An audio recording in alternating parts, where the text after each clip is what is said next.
Okay. All right. Hi, everybody. We're back again for another interview. This time we're continuing on our kind of health series as Create Your Best You, part of the whole picture of things. And I've got beautiful Brandi MacDonald with me today. And I'm so blessed to have this extremely busy lady take time out in her schedule for us today. So I met Brandi several years ago at the UCA, which is a chiropractic conference that takes place in Birmingham every year. So Brandi and her husband, Dawn, who's a chiropractor. Brandi is co-owner and manager and practice manager, CA, chiropractic assistant at their practice in Southside in Edmonton, Canada, and co-creator of the Vitality Shift, which is a program for chiropractors to help kind of grow and expand and help more people. International speaker, published author. So the list goes on and on. Very accomplished, amazing lady who's going to just share a few things with us today. And I'm going to start with sharing the screen because this might explain where we're going to everybody's watching. So there we go. So I was on Facebook following Brandi, as I do, because I absolutely love the enormous posts that you do. And these two struck me really hard, and not just personally from my own journey, but also in the journeys I take with our practice members and our friends and our family. You can't heal a body that you hate, and the idea that looking after yourself first is a great act of rebellion. And those two posts were just so enormously powerful in terms of health and healing and basic well-being for people. And I just thought I would just love to pick your brains and talk more about it. My enormous post, I love it. I said I needed a special page just for Maryellen to share my posts with. They are enormous. I do write a lot. Every morning I get up and I write on Facebook, mostly the chiropractors and their staff. And I just sort of write whatever comes to me or whatever's happened in our practice or with the people that we're working with. And this last year, I think in particular for all of us around the world, where I'm in Canada, obviously, but it's very similar to the UK in how our restrictions have rolled out and what we're allowed to do, what we're not allowed to do. And we've just really seen a world now. I mean, we've been in practice 22 years. Prior to that, I was a social worker, and never in the history of my career of working with advocating better people have I ever seen some of the trauma that I've seen in the last year for people as far as their healing barriers. I think the last year is really, you probably see that too in practice.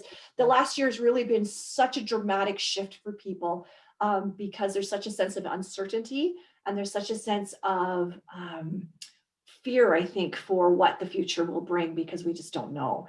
And that has really created an entire community of people that we see in our practice that just feel hopeless. And I think that is really the crux of that. I didn't write that little meme. I always find people who are much more eloquent than I am when I put a meme up. So I found that meme written by, I think, a social worker or psychologist, particularly as it related to body image. But I thought it was such a powerful, very short version of what I was attempting to say, in the sense that a lot of people, I think we find them unable to heal because they are hopeless about their ability, particularly if you're in a chronic pain pattern or a chronic disease pattern. It feels like your body has betrayed you. And as soon as you feel betrayed, you start to hate things about your body. And I see that, I really see that this last year with people, especially with a lot of our chronically ill people who have been really afraid, as they should be, to get a virus and not be able to really handle it the way our body should be able to handle it. And I think that hate or betrayal, body betrayal feeling that we have is probably the biggest barrier to our ability to fully heal, not just feel better, but I think for people to express themselves beyond their problem and into their life and how they view the world. And because we can't get past that and we don't talk about it, and we just sort of hope that people's pieces of their body kind of get better. And as their pieces of their body get better, maybe they'll get better. But the big piece that's missing, I think, is that psychological piece that if we feel betrayed by our body or betrayed by a disease or betrayed by the pain that our body is experiencing, then we start to hate ourselves. And that really is the depth, I think, that we need to go to, particularly after this past year, and really have conversations around so that people can really step into their healing process. Yeah. And that's a huge thing, isn't it? Yeah. This year has been massive for that, and it's Mm. interesting. I mean, our office, we've taken a lot of measures to not be over the top while following the guidelines. So there's no big scary signs. There's no big, all of that kind of stuff. There's no big lines on the road and, arrows and things like that, because we trust people. We know they're Mhm. grown ups. They know their capabilities. They know what makes them feel safe, and obviously we're still having to wear PPE and all that kind of stuff. But it's really interesting that, people come in and you can just see them go, oh, Yes, yeah. yes. And I think when we look at self, so that post to sort of the bigger idea behind that particular meme is something called self-loathing. And when we look at somebody's inability to do that, so if you just think about your own life and you just think about how often do you ever just go, like for most people, it's like never. If I were to ask people that, and I do, because that's what I do, I would ask people, they don't actually even know how much tension they're holding in their body around that. Like, it's never going to get better. What's going to happen tomorrow? I don't know what's going to happen. Right. And so they're in that perpetual kind of routine, like habit. And it becomes a habit in the body of just constantly being in that state of fear and lack of safety, that is really easy then to think that the body's not working for you. It's actually working against you. And I think that is the biggest component of healing that we are not able to express very well to people, because we think that the body is working against us. So if something breaks, or it's not working, or we're not healing as quickly as we want to, or the pain is still there, or we're hurtling towards an autoimmune disorder, we actually think that something is happening to us, and we don't really realize it's happening because of us. And there's this really big difference between somebody's fault and somebody's responsibility. And it's never anybody's fault that they're chronically ill, or that they're in a chronic pain pattern. That's never somebody's fault. However, there is a responsibility to that, to understand that the body is always just making the best decision it can in the moment of time of it making the decision. Mhm. And that's really, you'll find this, I know you know this in practice, that's so hard for people to wrap their brain around, because they've been conditioned, as have we, if we're in any kind of healing profession, to believe that the body breaks and we fix it. Like that's what we're conditioned to believe, that it gets broken, and like a mechanic, we just have like this little wrench and lug nut and we stick it in there, and then whoop, the body fixes itself. But it doesn't really work that way. The body's always making actually really brilliant decisions, even if we don't understand them. Yeah. And it's because of that missing link, we start to loathe the way in which our body works. And then the bigger thing on that is we loathe then how we look, and we confuse body image with self-image. And then we've got all this kind of messy pot of ick that really is the problem with somebody really stepping into not just feeling better, but healing. Yeah, and that's it, isn't it? The healing side of things. And it's interesting because the body has a hierarchy that I've noticed over years of practice, that, somebody might come in with a condition, and this condition seems really slow to shift, but all these other underlying things, so all the like little pillars that are holding up the creation of that condition, begin to crumble first, because the body, even on a cellular level, or rather than an overt symptomatic level, has a hierarchy that even I can't always predict, but I know it's going to happen, right? So that Totally. time and healing working together and not working against yourself, Right. And I think a lot of people, if you, in your practice, we have a lot of people prior to doing this, I worked a lot in chronic pain recovery with folks, particularly women who had social addictive issues and lots of trauma in their past. And a lot of chronic trauma in the body is related to chronic pain syndrome. So if somebody is in this looped pattern where the brain is just constantly reflexively telling the body, you're in danger, you're in danger, you're in danger. And that hierarchy, that biological hierarchy, which I'm always saying to our patients, we call them practice members or people that are in our practice, I'm always saying, like from the perspective of understanding just the law, the laws of the human body. The hierarchy of survival is actually quite stunning. It's stunning. I know it's not stunning for you when you feel horrible, and those of us that have gone through a chronic disease, and I'm one of them, it's not awesome in the time. But looking back on it, it's stunning to really look at what the body is capable to do to keep you moving through life. To keep you moving through life and to keep you upright in gravity and to allow you to get your career and have your children and your marriages and your houses and your cars. And it's always doing what it needs to do to keep you moving, which I always think is just stunningly brilliant. Now, of course, it's not stunningly brilliant to be in pain or feel horrible, but when you understand that there's always that hierarchy there, you start to appreciate the body's doing all of these things. And if we were to shift just a little bit, we were to shift sort of our response, we were to shift the way we think about it, we were to shift the way we can access what the body feels like before it's totally all broken down and we're limping in, getting help, or kind of in that end stage of the dys-hyphenese process, which we call where the body's really starting to break down. We can kind of step into that. All of a sudden, the brain starts to make different decisions. And that's what you see in chiropractic, we see in chiropractic, where we know when that body kind of calms, the brain kind of stops looking at everything as a threat. Then we go, oh, wait a second, that's wild. Now all of a sudden I'm sleeping better. How's that possible? Well, you can't sleep when the brain is reflexively telling you you're in danger. It just, you can't rest. And then all of a sudden people start resting, even though they feel horrible still. They go, weird, I like slept for 2 hours straight without waking up, or I slept all night, or, you know, our kids, we got our babies coming in and the parents going, I was watching them on the monitor. I literally thought like the baby wasn't breathing because the baby hadn't slept all night. So all of those things start to happen. And it's really, I think for us as practitioners, we need to help all of you, the public, understand that those are really signs that the body is just changing its mind about the decisions it's making. And the decisions before weren't wrong, they were necessary. And as it changes its mind, it makes different decisions.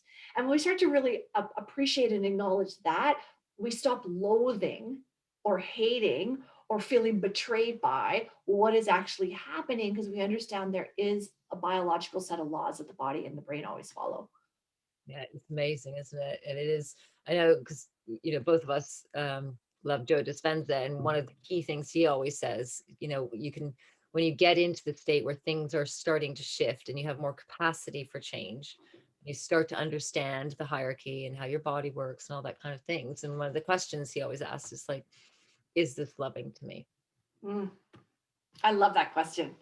I love that question. I talk word in the kitchen every day. It's just like, is this loving to me? I love that. Yeah. And I think a lot of people, the more that you are disconnected from or don't know, it's not always just disconnected. Sometimes we just don't know this really kind of pretty basic order that happens. The less you would ever think that any of your behavior would be disloyal to your body or not loving to your body. You would never imagine that because you don't even really realize what actually interferes with your brain making different decisions. And a lot of it, we're actually doing that, even beyond lifestyle choices. We're doing that by the way we think, by our emotional state, by the way we perceive the world. And unfortunately, in that looped kind of chronic pain or chronic disease pattern that the body gets in, we no longer have clarity anymore. And so it really is about finding our tribe of people around us and the right healthcare team and the right providers so that we can actually start to get some clarity on not just the broken parts, but also on anything that we're doing that isn't loving to us and what that actually looks like for you. Because what it looks like for you, it looks like different for me. It looks like different for men in my practice, my husband, our kids. It looks different for everybody. And so it's not a matter of doing what Maryellen does that's loving for her. It's a matter of you finding out what's loving for you and making those decisions. I'm a past addiction specialist, and we used to, you know, in the early part of recovery, for anybody who's recovered, it's all about what's happening the next minute, the next hour, and that day. And that it's not about what's going to happen in a week or 2 or 6 months. Because when you take something that has historically felt like it's out of your control, which for people, a lot of people think health is out of their control. They think they don't have any management of it. It's just going to happen to them. To bring it back into your locus of control, your internal locus of control, it's about today. It's about the minute. It's about the choices. And that awareness alone, I find even in our practice, just working with people, just having them just, it's not about what's going to happen tomorrow. It's about what's happening right now, today for you. And tomorrow we'll do that tomorrow. And then we'll do it the next day. And eventually those hours turn into days, those days turn into weeks, weeks turn into months, and years turn into years. But initially it's got to be super, super small steps, I think, for people. Yeah. And again, it comes back to that capacity thing, that when people start down a pathway of thinking, they come in and they dump all their stuff on you. And you try to pick it apart and find the place to start. And they kind of get it. They're like, right, so what can I do at home? What can I do? This? I'm like, no, small steps. Yeah. Because what we're trying to do is build that little success pathway where every little step you start to realize that, oh, I did that. I couldn't do that yesterday. And then, the next day you reach for something to eat, and actually instead of a bag of crisps, it's an apple. And it becomes a natural thing that your body becomes drawn more to the things it needs to love itself, rather than being stuck in the groundhog day of, I'm just going to keep that inflammation cycle going because that's all I know. Well, and that's a good point, because when people really sustainably change their behavior pattern, they have to replace it with something. You can't just, like, we get that all the time in practice. We're asking, well, what do I need to do? Like, tell me all the things that I need to do. And so the first question we ask is, now, I'm going to do it right now in the next 5 yeah. minutes. Yeah. And so we always say, well, what are you currently doing? That's our first question. When somebody says, what do I need to do? We ask, what are you currently doing? And the answer almost 100% of the time is, well, nothing. So, okay. So the next question is, what are you willing to do? Not what do you need to do? What are you willing to start doing? Because that's a very different question than what do you need. We all, in my experience now, like, I can confidently say 99.9% of us, unless there is a social or neurological issue, know what we need to do to be on the very basic level physically healthy.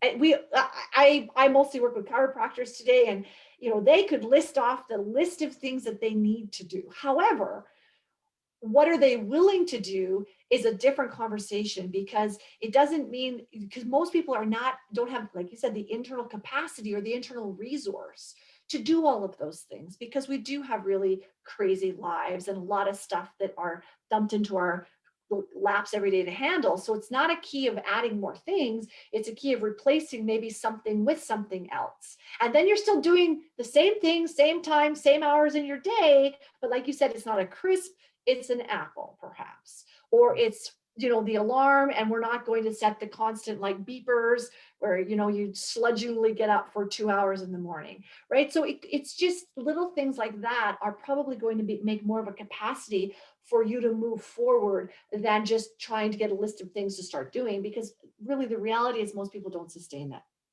It's true. And actually with exercise, people are so funny because they think, well, I need to do this. I need to go to the gym. I'm like, well, do you like going to the gym? I'm like, no. I'm like, well, why set yourself up for failure, starting something that's not sustainable for you?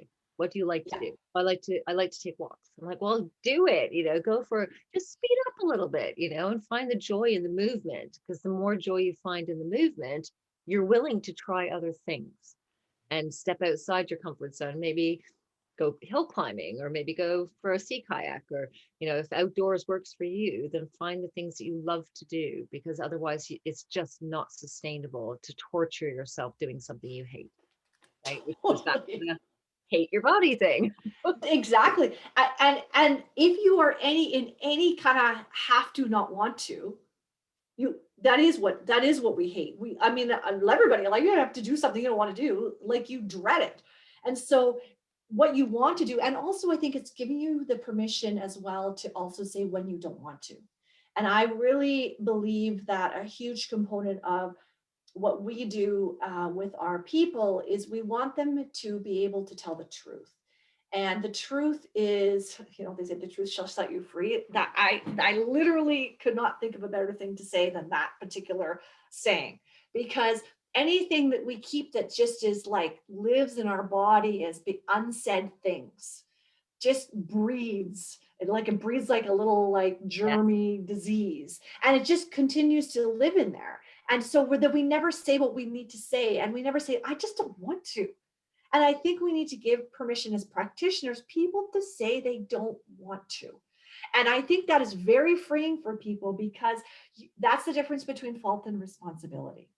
And when you can take responsibility for what you are willing to do, and also if you're not willing to do it, you just say you don't want to, every choice has a consequence. And if you don't like the consequence, the great thing is you always have power over the choices that you make. So if you don't like the consequences, you can always change the choice. And it makes it really simple to look at it that way. But if you choose not to change the choice, then you're going to have a limited experience, especially with our office, to complain about the consequences, because Right. that just feeds that whole like, oh, I'm horrible, I'm crappy. No, you just didn't change the choice because you didn't want to. And that's okay, by the way. But just owning that, I think, for people is really, really important. Yeah, I think so too. Because it's not like we can't tell, right? Because the minute we No, put our hands on somebody, we know yeah, whether they're totally. following through or not following through. Which is Yeah. really funny. So they know they can't get away with much, so they might as well just spill it. You Yeah, know. I'm totally. And just say, and I'm always saying that all the time. Like, is this actually what's going on, or do you just not want it? And either way, I promise you, I'm going to be okay. Like, why we don't want to say certain things is either we've had an experience in the past where we have, and we've either been denied or abandoned or shut down, and now we've learned that we don't want to say anything, even though that's not what's happening right now. It's what we believe is our reality.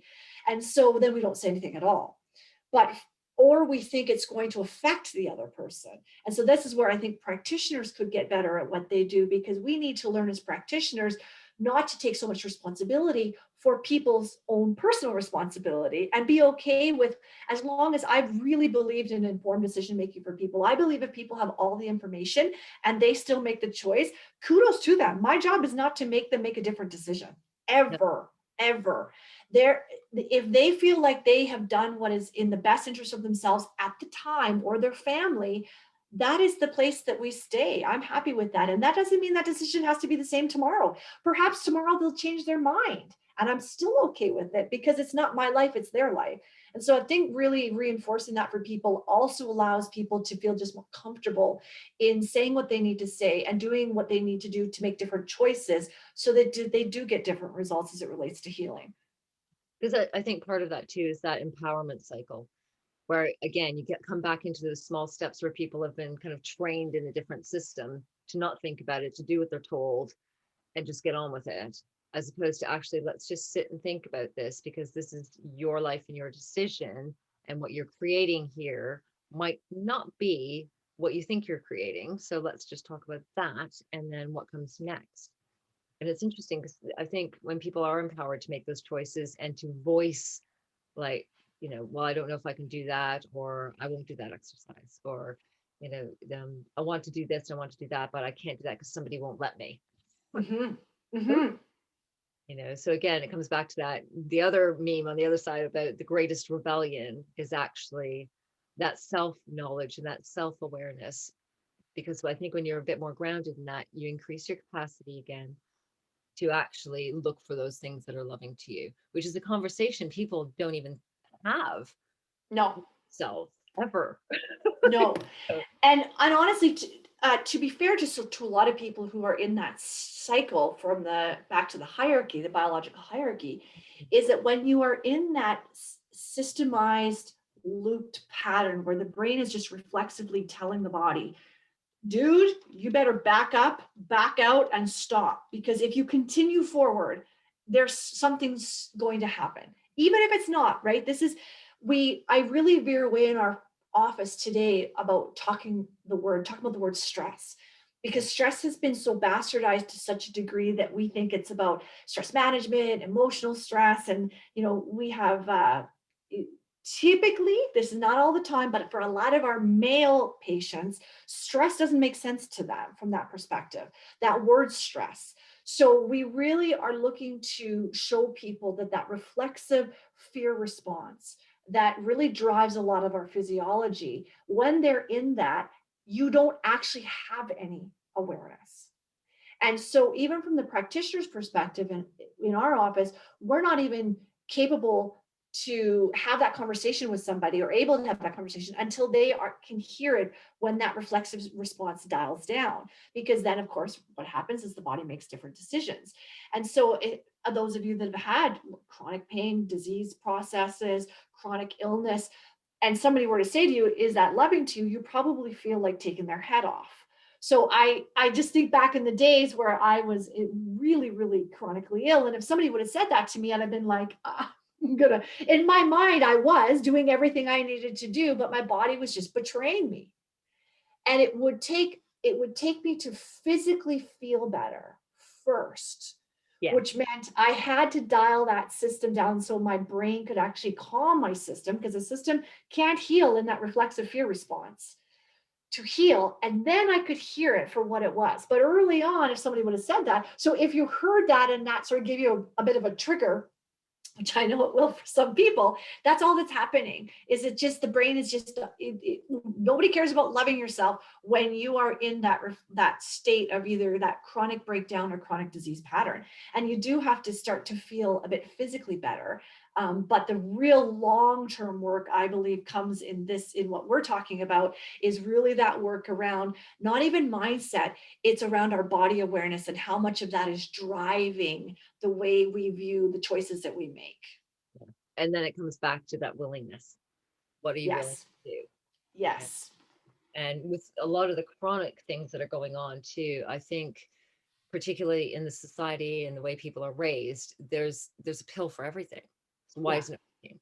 But so when you come to the end of that road and you need to start facing something different and looking at different alternatives, which means turning the mirror inside, that freaks people out quite a lot.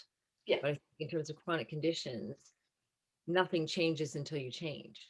Right. Right. And for whatever that means for that person in that given time.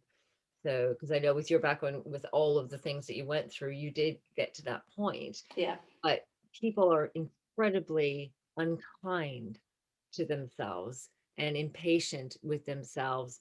And that level of self-loathing and that hatred that comes from, I should have been better already. Mm-hmm. I'm doing everything. I've been the healthiest person. Then I had a virus and now I've got post-viral stuff. Why isn't my body healing faster? Mm-hmm. So it kind of compounds itself.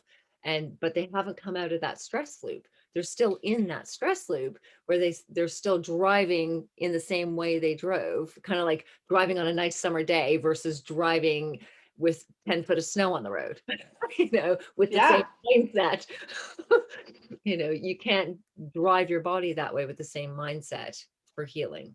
It's got to shift. You've got to give yourself the grace, really, to allow your body its little hierarchy to kind of do the things it needs to do, given the support that it has. Because you're right, it's your body is doing everything it needs to do to protect itself, to survive.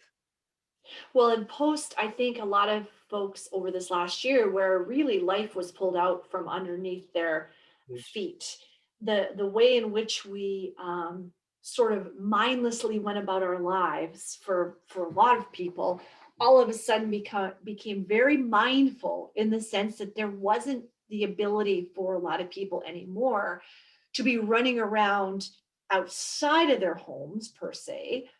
So they turned inward, and a lot of families, of course, then the crazy became in their homes. So I didn't see a change in mindfulness. I just saw a shift of the busy that we have in our lives that takes us away from body awareness. So the more outside your life is, and the busier it is, and the more focus you have on anything other than what it feels like to be inside your body, the more the body breaks down without you being aware of it, until it's so far gone. I always say to our practice members, this was just the day it had enough.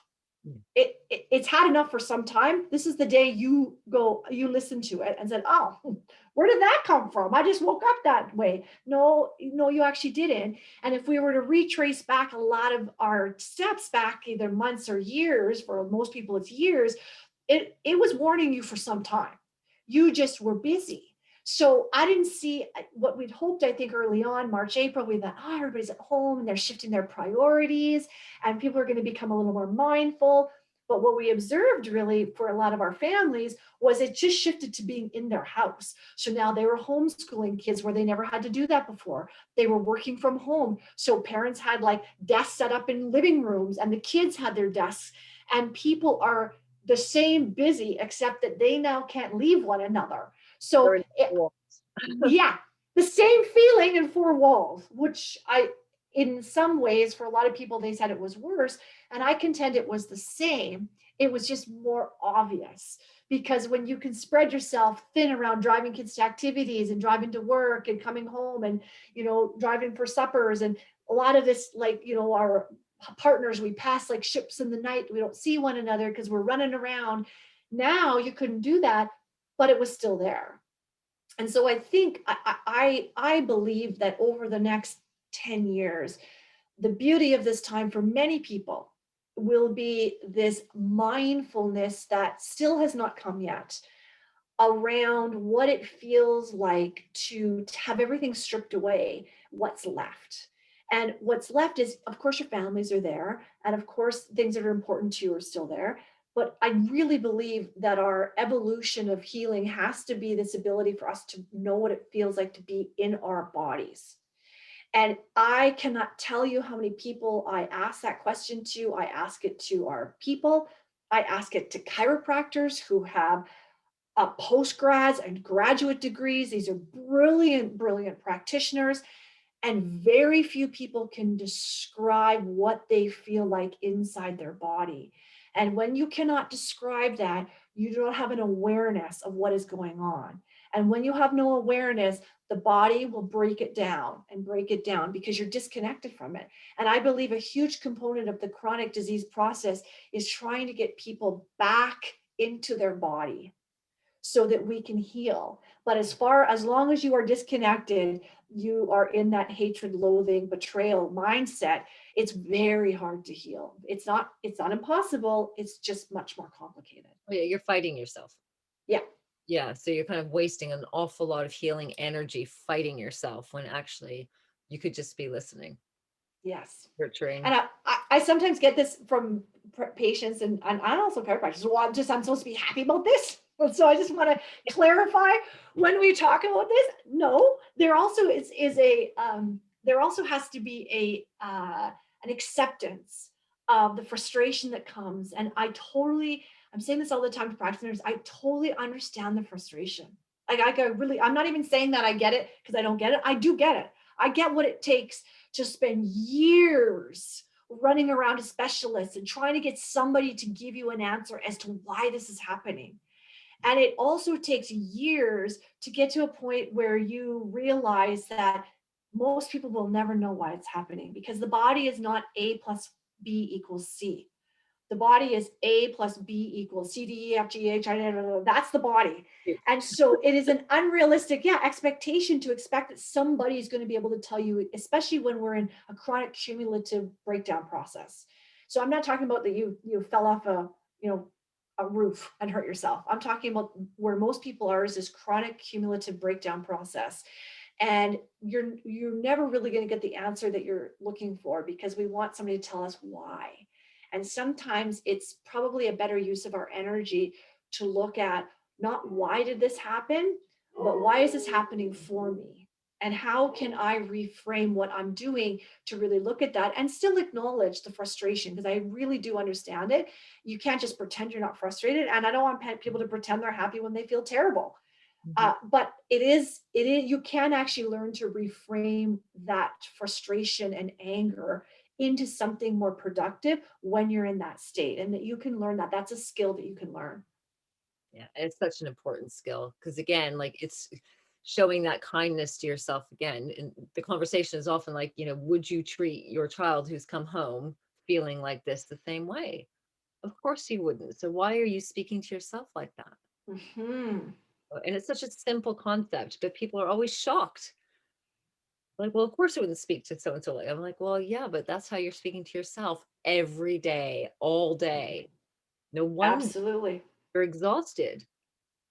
And I think that one of my big learnings I never knew in my early 20s when I was so ill, I never knew that our emotional our emotions, so the way that we feel, had actually a chemistry to Yeah. them.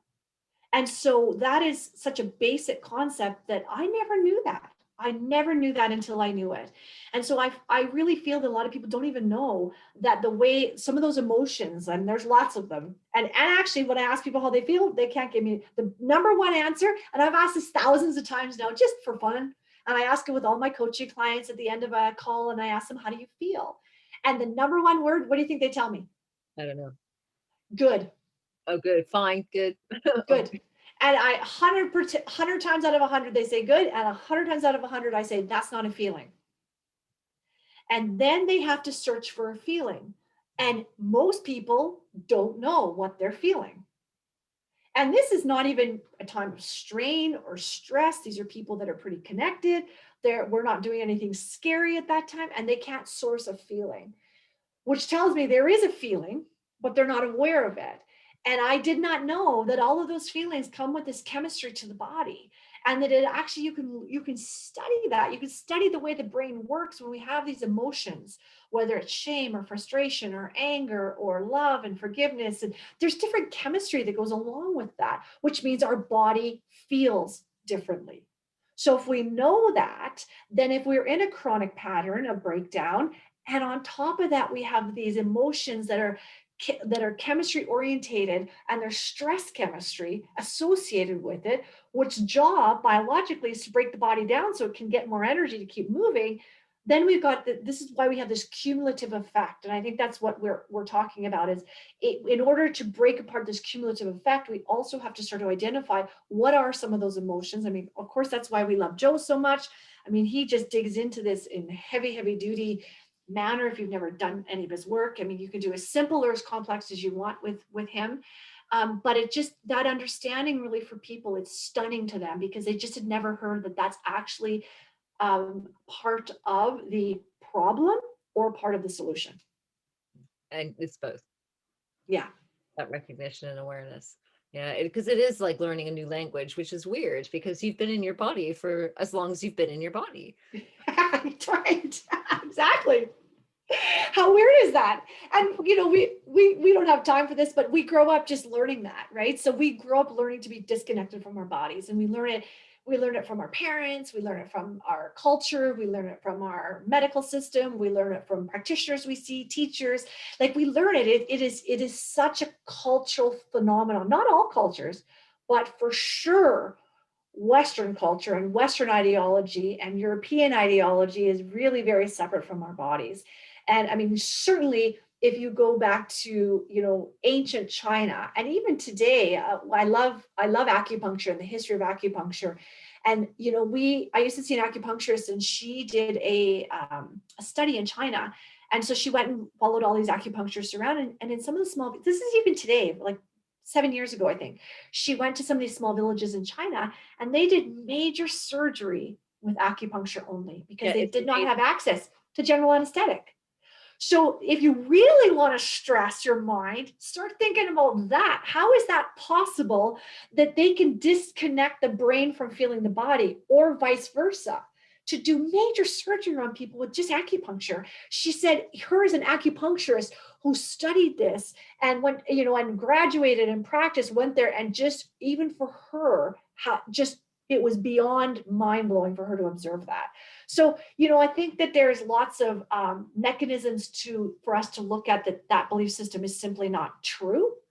But it is what we believe because we've been really taught that way from a very young age. And so I think until it doesn't work for us anymore, we just keep believing it. Yeah. Unfortunately, I think it is that rolling soft swell that is starting to see change in that, thankfully, you know, over periods of time, that we aren't that separate mind, body, and spirit. We are recognizing that each one of those has a vital role to play in every expression that we have. Yeah, and I think for the key for most of us, or who are not maybe at the very end stage, but if you've ever been in any you know, a lot of the chronic pain programs and even a lot of the cancer, post-cancer support programs, there's a reason that they have introduced either social work or psychology into those programs. And the reason that they've done that is they recognize that we've treated the body like a mechanical piece of equipment. And there's actually been a huge failure rate with that. So not that that isn't important, but that's not it. And so when we've only shown sort of through our, I love some of the post-cancer stuff, because especially here we have a big research center and we have some patients that have gone through the program and they've done chemo or they've had surgery, and still the oncologist has said that you cannot stop with this because this is not just a piece that I've pulled out or I've radiated to death. We have got to get you to heal. I'm like, hallelujah. So I love that, because it makes some credibility in a world where sometimes if you haven't been in that system, it seems a little bit far-fetched. And I think that's really, really cool that they're starting to do that for our people at the far end. We're trying to get people before that. Yes. And trying to get people to, we don't want people to experience it at that point. We'd like people to experience it long before they get to that point. So just in wrapping things up, what would you say would be the greatest acts of rebellion for looking after yourself? Well, that's such a good question. The greatest, I wanted to say like some kind of meme that personal development says, like, take care of self first. You can't pour from the empty cup. Brandi. I just want Brandi. What else is a good one? But the greatest act of, I believe the greatest act of rebellion when caring for yourself is to start to identify who you are inside your body. Mm-hmm. And how do you do that? When you are not running around, and when you are not overwhelmed with life, and when you are not doing a bunch of other things, and if the first thing that comes to your head is that never happens, then that's where I would start, is for you to really feel like, I used to do this as a kid. I used to lay in bed and I used to be like, who am I? And I used to wonder why I did that. And I was literally like 8, 9, 10. I was little. And I would touch my body because I didn't really know. I felt disconnected. I was disassociated from what I felt like inside my body. And sometimes that happens from trauma, and sometimes it just happens with the busyness of life, and we disassociate ourselves from our body. And you can't disassociate. Your body is moving you through this life. It is allowing you to do everything that you are doing right now. It has allowed you to capture every joyful activity you've ever done in your life. It's allowed you to survive every traumatic activity you've ever had in your life. So it's worth it. And rebellious because it's weird enough to think about and feel what you feel like inside your body on a day-to-day basis. Because when you have that awareness, what happens is it builds more awareness. And the more awareness you have, the less likely you are to let that body go to such a state of oblivion that the cleanup is just so hard, that you're more likely to catch things faster. You're more likely to take care of it when it needs to be taken care of it. And you're less likely to really do any kind of self-loathing behaviors where you're actually destroying it even more. So, but you can't do that unless you don't know what you feel like. So I would say that is the biggest act of rebellion in self-care. Beautiful. Beautiful. Well, no shortage of like golden. No. That's why I said to Maryellen, tell me how long I go. I could go on and on and on. So we better stop before I go on and on and on. Well, there can always be a part 2, Brandi. Oh, that's true. We could do that for sure. I would look forward to that. I'm going to hold you to that. Awesome. For sure. Absolutely. Thank you so much for that, for sharing everything. And I might actually have to go back and do a transcript. Awesome. Everything that we've said, because there's amazing things that have come out actually. So I'm so grateful for your time. Thank you very much. Thanks for having me.